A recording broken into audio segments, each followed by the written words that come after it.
Hello, Nay. Nanay. Hello, magandang hapon po. Saan po kayo galing? Ha? Nag-obra, nagtrabaho. Wow, nagtrabaho. Anong ulam natin? Wow, tilapia nga. Wala nang natira. Ayan, naubos na oh. Oh, ang sarap pa naman kasi punong-puno ng luya. No, punong-puno ng luya. Tapos tilapia, no? Ubos na. Oh, bakit mayroon pa nakasalang? Ha, ano po 'yon? Ano po 'yung nakasalang? Pagkain ng Kanin. kanin. Tapos anong ulamin nila mamaya? Papaya. Wow, ang sarap. Saan po kayo kukuha ng papaya? Ha? Lagay ko lang mic, nanay, ha? Saan po kayo kukuha ng papaya? Diyan. Pag-ubrawan. Sino po ang kasama niyo po dito? Ay, talapia. Sama. Ha? Ay, mimi ako. Si tatay. Oo. Sinong kasama niyo? So, ayan po mga kabayan, sabi ni nanay, nandoon daw yung mister niya sa ibaba dahil nagtabas o nagdamo sila doon. Pwede tayong puntahan, nanay? O, tara, punta tayo. Saan tayo, nanay? Diyan tayo dadaan? So, ayan ang daanan natin. Masukal. Dito na naman tayo sa masukal na daanan. Ay! Hari ko, muntik na. Saan pa po? Diyan tayo dadaan? Saan po daan? Naglilinis po ng ano? Nagtatabas para taniman ng luya at gabi. Opo. Ate, anda na mo ibahan.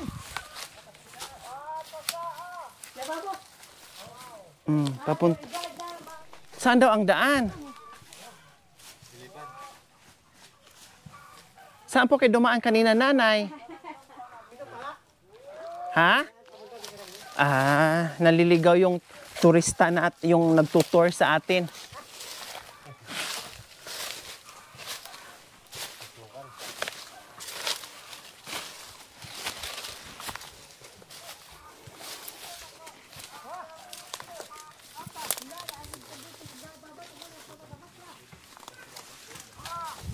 So ito mga kabayan ang pinasok natin. Ang sukal-sukal na naman. Nililinis to nila mga kabayan para magtanim sila dito ng mga gabi at luya. Ayan oh. 'Di ba? Sobrang ano to. Nilagyan lang nila ng daan. Tinabasan nila.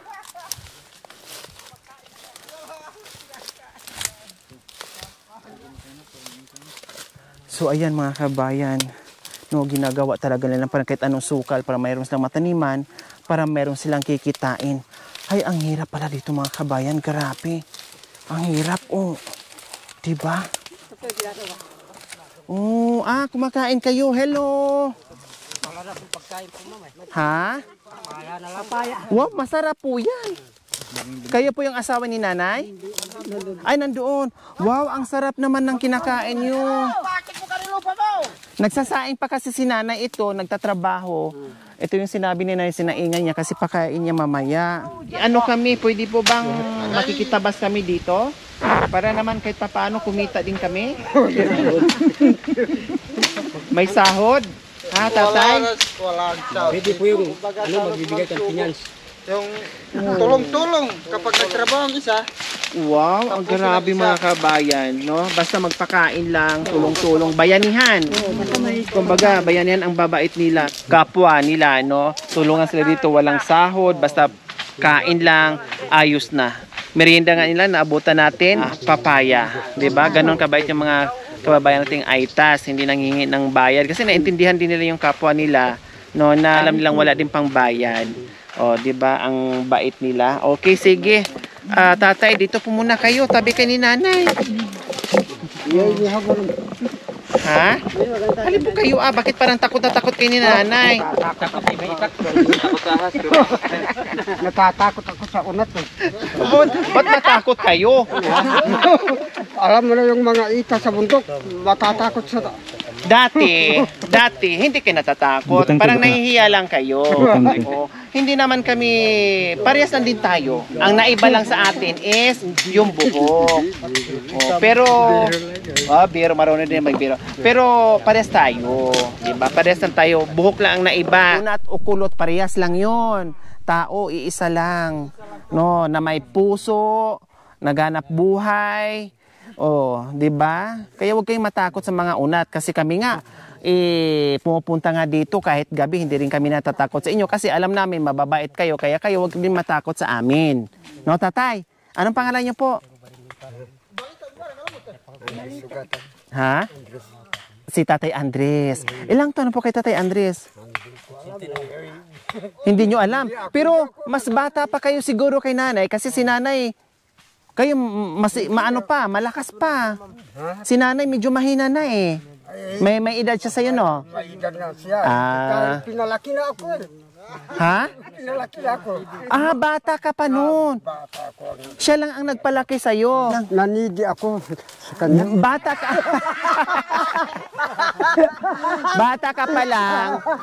Bata ka pa lang, pinapalaki ka ni nanay, tapos nag-asawa na.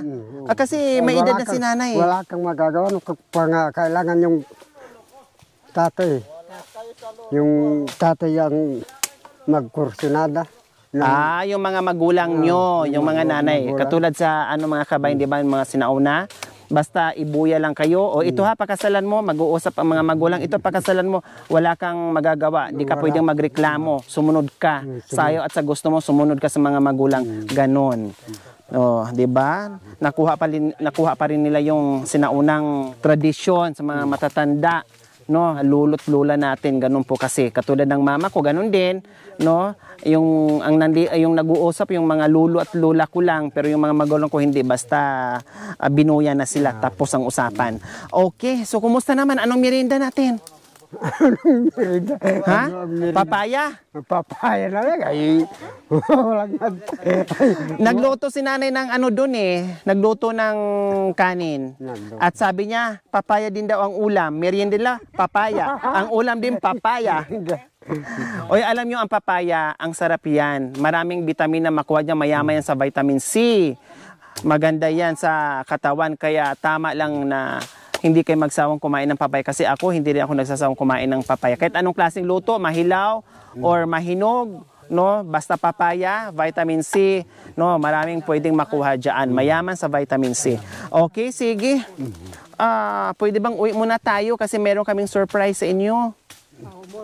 Saglit lang, tapos balik ka dito. Tara, tapos balik lang kayo dito, ha? Pabili ako ng merienda nyo, ha? Para meron kayong merienda, ha, na hindi lang papaya, ha? Magpapautos ako doon, tapos dito lang kayo mag-antay, ha? Okay, sige. Anong gusto nyo? Soft drinks? Tinapay? Okay.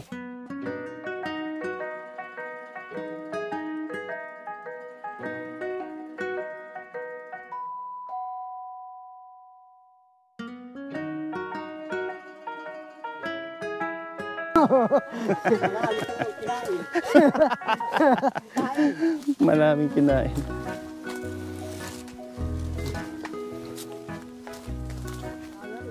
Layo.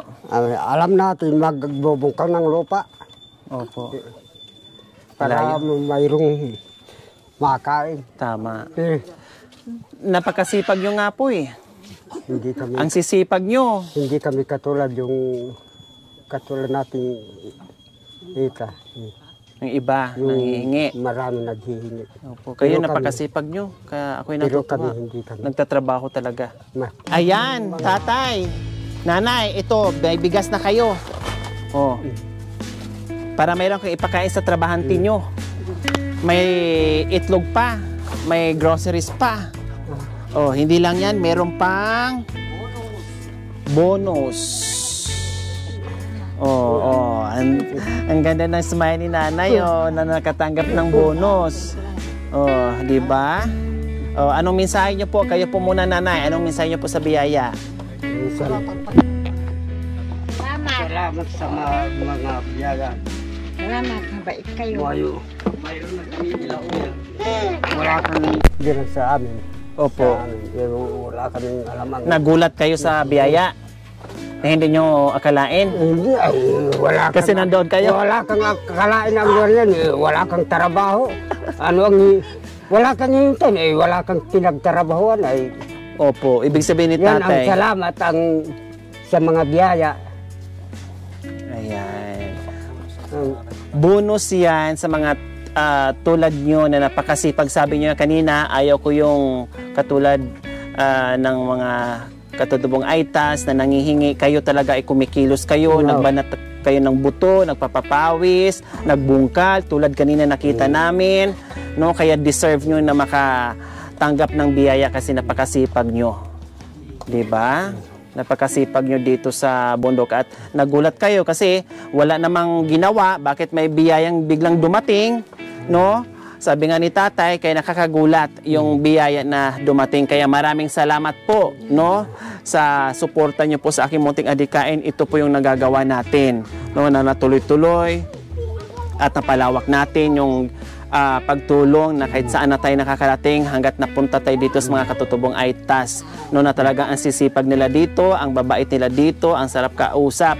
Kahit minsan hirap tayo mag-intindi sa salita nila, sila din hirap din sa Tagalog, pero ang importante ay naparating natin yung pagmamahal at naramdaman nila yung pagmamahal natin at dama din natin yung hirap nila dito sa kabundukan. Kaya maraming salamat po sa aking mga subscribers, followers, YouTube members, viewers, commentators, sa lahat po nakikiisa sa aking munting adikain. Maraming salamat po. So mga kabayan, huwag niyo pong kalimutan, paki-share, subscribe sa aking YouTube channel, Lori Aquino Talita. Maraming salamat po, God bless us all. Bye, tatay, nanay. Walang anuman po. Kanina, parang ang lungkot-lungkot ng mukha nyo. Ngayon, ang sarap yung tingnan kasi nakasmile na. Oh, walang anuman po, nanay. Kanina parang naawat talaga ako ni nanay. Sabi ko, punta nga natin. And then, ayun nga, pinunta namin si nanay. Tapos ang lungkot ngayon, ang sarap na kasi maaliwalas na yung mukha niya at nakakasmile na. So, iyon yung goal natin. Hindi yung magbigay lang na magbigay, hindi po. No? Ang goal namin dito, magbigay ng biyaya, tapos makita namin na napatawa namin, nakakausap namin, no? At masaya sila, tama na yung sa amin. Yun na yung ganti na masarap sa aming pakiramdam. Okay? Sige, dito na kami. Kunin ko lang po, tatay, ha? Pwede na kayong bumalik doon. Kailan, dalhin nyo na yung merienda nyo, ha? Okay. Kasi nagpabili ako ng merienda para doon sa mga nagtatrabaho. So, nagpabili ako ng soft drinks, mga kabayan, or tinapay. Kailang ang request nila, kape na lang daw at saka biskwit kasi ang layo pa ng bibilhan. Nandoon pa sa kabilang ikapitong bundok. Kaya, yun na lang, biskwit, bahala na. Sabi ko, basta meron kayong merienda sa baba, ayos na yun.